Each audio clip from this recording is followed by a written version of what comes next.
Welcome back to our panel discussion, Securing Federal Mobility from the Full Spectrum of Mobile Risk, sponsored by Lookout and Carasoft here on Federal News Radio 1500 AM and federalnewsradio.com. My guests today are Bob Stevens, Vice President of Public Sector at Lookout. Vincent Sritapan is Program Manager for Mobile Security Research at the Homeland Security Science and Technology Directorate. Josh Franklin is Information Security Engineer at the National Institute of Standards and Technology, and Brian Varine is Chief for Cyber Threat Intelligence at the Justice Department. And where you have mobile devices, you need the function of managing them. And one of the ways that's done is through a product category called mobile device management.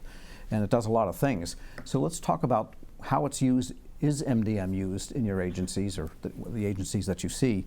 And is it sufficient for all of the cyber security required in the mobile space? And why don't we start with the using agency again with Brian? Yeah, I mean, we use mobile device management, and it's an absolute must. If you don't have some type of management solution, then those things are just sitting out in the wild. So we do use it. There's certainly more that we could be doing. One of the things that you need to be able to do is have some type of secure provisioning, so that not only can you provision the phone quickly, but you have some verification that you did it securely, that there's security built into there, so when that person connects to the network, you've got some trust between not only the network and the phone, but that we know that phone is one of ours. So that's one of the things that we've built into a lot of how we do it, with the use of certificates and things like that. And that's beyond what the MDM is capable of providing. No, so the MDM, most MDMs will have a full suite of capabilities. The question is, how many of those capabilities are you actually using? And a lot of times, and it's not just restricted to government, people only use a fraction of those capabilities, or they may use two different products to do two different things. But really, those suites come with a lot of capabilities, and you just have to use those.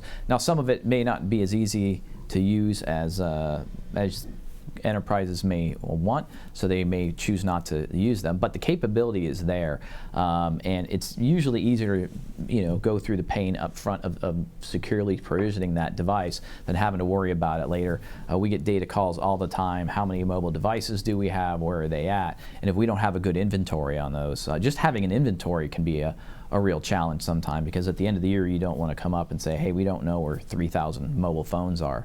That's not a good IG finding. Some of the other things that we're trying to come up with is, how do I get? I have a lot of threat intelligence, right? I've got oodles of it coming into my SOC. We push it out to our endpoint and network devices on-prem. What I'd really like to see is, how do I get that type of intelligence onto my endpoint and get that feedback to the SOC to say, hey, we've got a mobile device out there, maybe he's in country X, we're seeing some funny activity, and we can take action on that. So we haven't really got to that point yet, but that's where I see us going, because right now you can probably do it, but it's going to drain the battery and drive up your data costs. Right, sure, but fundamentally the MDM just tells you what you have, what your situation is with respect to the device population. Do you also provision through it? Some of our components do provision through it, and some of them choose a different way. We, at the headquarters, we have a provisioning where they provision it right there at the desk. We have a trusted user that does all that. They get it ready. The user comes in, sets their password, and we have certificates and things like that to make sure that not just anybody can connect to our mobile portal, right?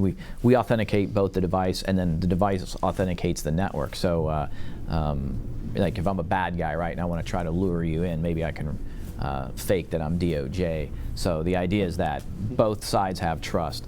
So that's what we're doing, and obviously we could be doing a lot more. We're always looking for new and different ways to secure them, especially for our foreign travelers. Vincent? Yeah, so I think maybe DHS has a little different take, potentially, but I would say that MDMs are great, right? MDMs are very useful and necessary from a policy enforcement, a configuration management policy enforcement. They are essentially, when something bad happens, they can take an action, they remediate. But MDMs, and I want to make sure CIOs maybe or other leadership that's listening understand that MDMs are also known as enterprise mobility management, is not the end-all be-all solution, especially when you understand the mobile threat that's out there. And if you don't understand it, then go read our report to Congress, study on mobile device security, and you'll see that, because when you understand the threat, you have to think about, well, great, I have something like an MDM that helps me do configuration management policy enforcement, so I know what I have. But is it smart enough, or where is the intelligence coming from to tell me, hey, something bad occurred, right? Did malware infect my device? Is there an application that's vulnerable or exhibiting risky behavior? It wouldn't know. It needs something like a mobile endpoint and threat protection solution that could come in and tell it, hey, something bad's occurring, you need to take an action. That's where the MDM comes in. It's definitely a necessary part of the ecosystem, but based on the threat, you need more. And that's where, when we talk to CIOs and others, we tell them, hey, you should probably care more than just about MDM. That's the basics of just hardware, software, asset management, but that is not protection in itself. So Bob, what else do you need? Well, again, it gets back to the spectrum of risk. And as Vincent said, the MDM is one component, and the MDM does a very good job of policy enforcement. But you need something also that's on the device doing some sort of predictive analytics, so that I just downloaded a bad application, I need to do something about it. Or you alert the MDM and the MDM does something about it. MDMs, I don't think, really detect man-in-the-middle attacks either, so you have to have something that's ensuring that you don't connect to a bad Wi-Fi. It also... The coffee shop syndrome. Exactly. And also some sort of encryption on the device. So it's much more than just one security, When you look at what we have for the desktop and at the firewall level, we've got a lot of analytic tools. Like on a Windows desktop, I have all kinds of tools. I can go look at that machine, I can shake and bake it, and I can say, hey, there's something running on this machine, there's something in memory, it just doesn't look right. With mobile, we haven't seen anything that gives us that capability. Like I said, a lot of our users, they're overseas, so I can't call them and say, hey, I need you to come into headquarters because I need to check out your iPhone, right? I need to be able to really not even bother them, right, and take action on that device. And then if I do find something on there, can I remediate it without even contacting them? Can I pull those artifacts back? And then some of the other things are, can I get some threat intelligence in there so that I have some kind of idea of what happened, so that I can replicate it to the rest of the devices, like, hey, do not connect to this IP address or this host name because we saw bad activity on it 5 minutes ago. Yeah, and when it comes to mobile threat intelligence versus regular threat intelligence that we might use for the desktop, CIOs and others should know that they are different, right? Both the signature base and how they're collected are quite different in use. And so things, when you think about, I say the government is sort of in its infancy in this and going in that direction, because they have great threat feeds today. They have other indicators that they can use, but when it comes to mobile, there's mobile specific, because mobile malware won't run on my Windows desktop necessarily, or my OS X, operating system. Mobile malware is specific for mobile, and so therefore, the 0 days that you might find, exploits that might be used, they're varying. And so when you bring in mobile threat intelligence, you want to make sure it's mobile, and then you can actually take action on it. There's certain things like, hey, foreign travel, where there's certain places, and they shouldn't be, or known bad IPs that we might have indicators from different various places that the government will get them. Those can be used, but there's another segment of mobile-specific threat intelligence that's useful. Good, and that kind of gets me to a question based on what several of you have said. When you mentioned foreign travel, that set off the question. Some agencies give people blank devices for the basics when they're going overseas, like if you're going to China, you're going anywhere really, even Canada for that matter. There might be espionage happening from some source or another, so you don't take the normal device you use in the United States. But as Bob said, sometimes people want to use a lot of the apps that are not official apps, but are very useful to them for travel or whatever they might be doing. And so how does sandboxing come into all of that? How does provisioning devices such that you don't have interplay between the federal applications and the general consumer applications on the same device, and let people continue to be productive and convenient on the road, when really your inclination would be to give them the basic device just so they can send an email home and call somewhere? Yeah, well, so we use the mobile device management to kind of enforce certain policies on the phone. So most of the consumer grade apps, if they're from a known entity, as long as we can get kind of a score on them and see how they behave, like a risk profile, we'll typically allow those. Where we get into worry is when somebody wants to do something like a jailbreak, where they want to download stuff that are non-sanctioned.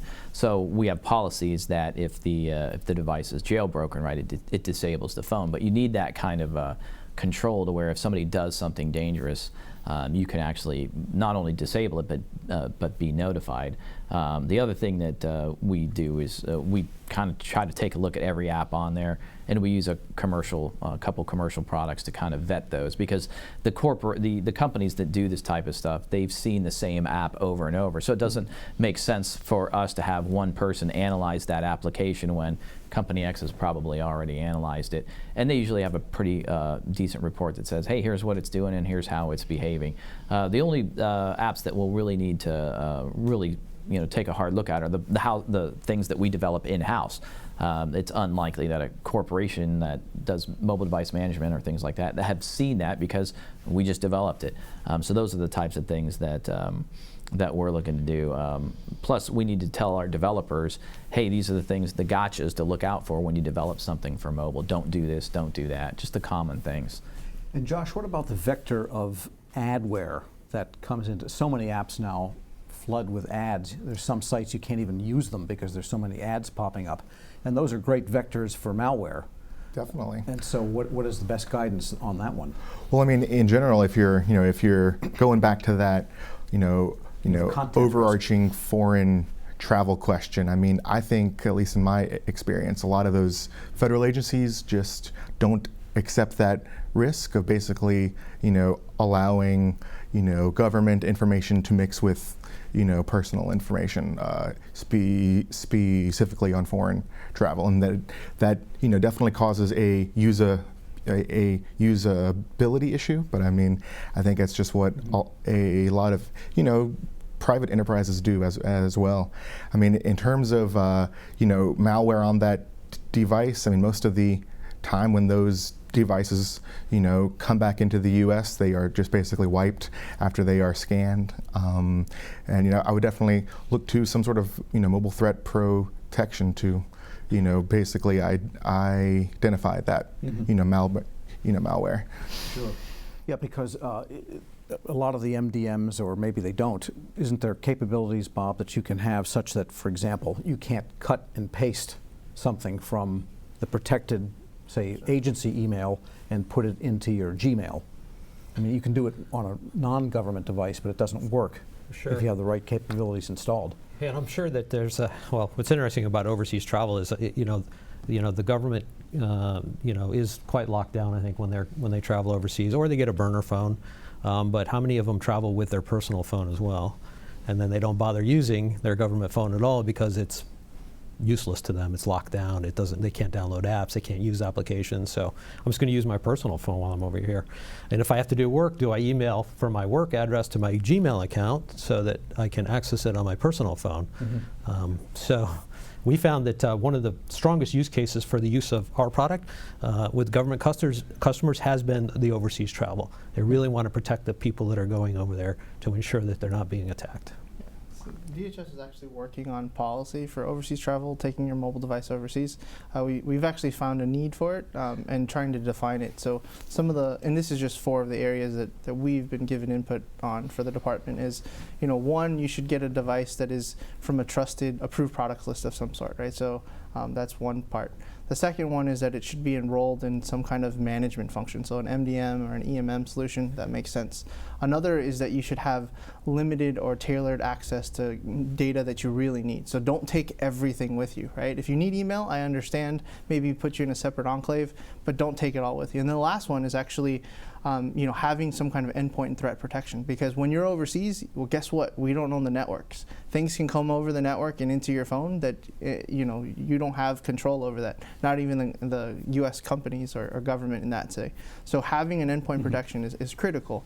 And then the last one I will make a note is that we probably wouldn't recommend putting any kind of biometric use. Based on current law today, we can force you to unlock your phone with a thumbprint, but we can't force you to give up a password.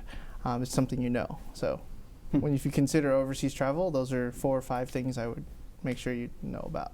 And I want to just briefly touch on that idea of threats that are specific to mobile that other technologies for threat monitoring don't get.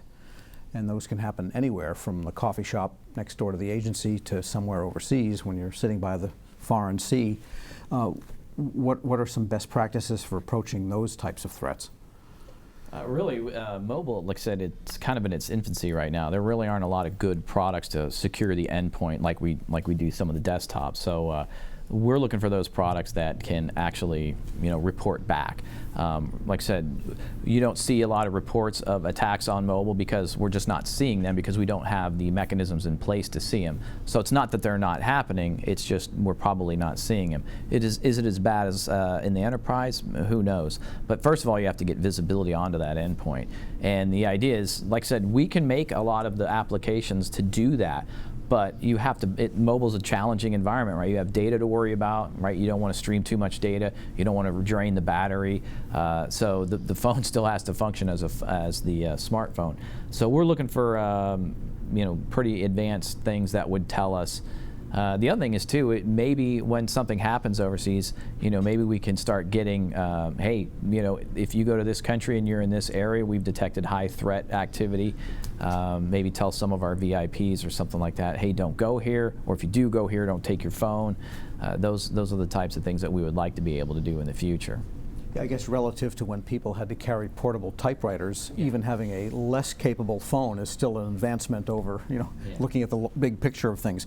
On that note, we're going to take a short break here. I'm your moderator, Tom Temin. This discussion is Securing Federal Mobility from Full Spectrum of Mobile Risk, sponsored by Carasoft and Lookout here on federalnewsradio.com, Federal News Radio 1500 AM.